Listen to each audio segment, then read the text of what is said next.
બાળકો 2 માર્કની અંદર આવા ક્વેશ્ચન પૂછાઈ શકે છે તમને. તો સિમ્પલ તમારે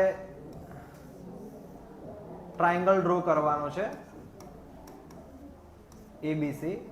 હવે સાઇનનું ફોર્મ્યુલા આપણને થાય છે sin θ = 3/5 ઓપોઝિટ અપોન હાઇપોટેન્યુસ, અને ગુજરાતી મીડિયમમાં કહીએ આપણે તો સાબા અપોન કર્ણ. ઓકે, તો સૌથી પહેલા આપણે આ બંને વેલ્યુનું cos θ અને sin θ ની વેલ્યુ ફાઇન્ડ કરવી હોય તો આપણી પાસે ટ્રાયંગલની 3 વેલ્યુ હોવી જોઈએ, રાઈટ? તો અહીંયા આપણે ઓપોઝિટની વેલ્યુને સપોઝ કરી લઈએ છીએ 3 અને હાઇપોટેન્યુસને લઈ લઈએ છીએ 5. હવે આ શું થઈ ગયું છે? પાયથાગોરસ લો. તો AB² = hypo square minus BC², 5² minus 3², 25 minus 9 શું છે બાળકો?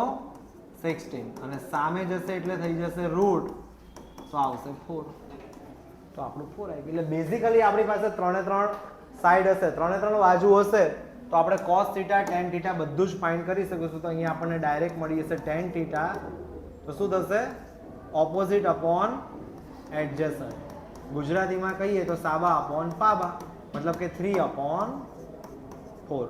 અને વાત કરીએ cos θ ની તો એમાં આવશે એડજસન્ટ અપોન હાઇપોટેન્યુસ, મતલબ કે પાબા અપોન કર્ણ. તો પાબા મતલબ એડજસન્ટ છે 4 અને કર્ણ છે 5. ક્લિયર? તો આ રીતે બંને વેલ્યુ આપણને મળી જાય છે. તમને હું જાતે આપું છું સેલ્ફમાં કરવા માટે, તમે ટ્રાય કરો અને મને આન્સર આપો. tan θ = 3/4, then find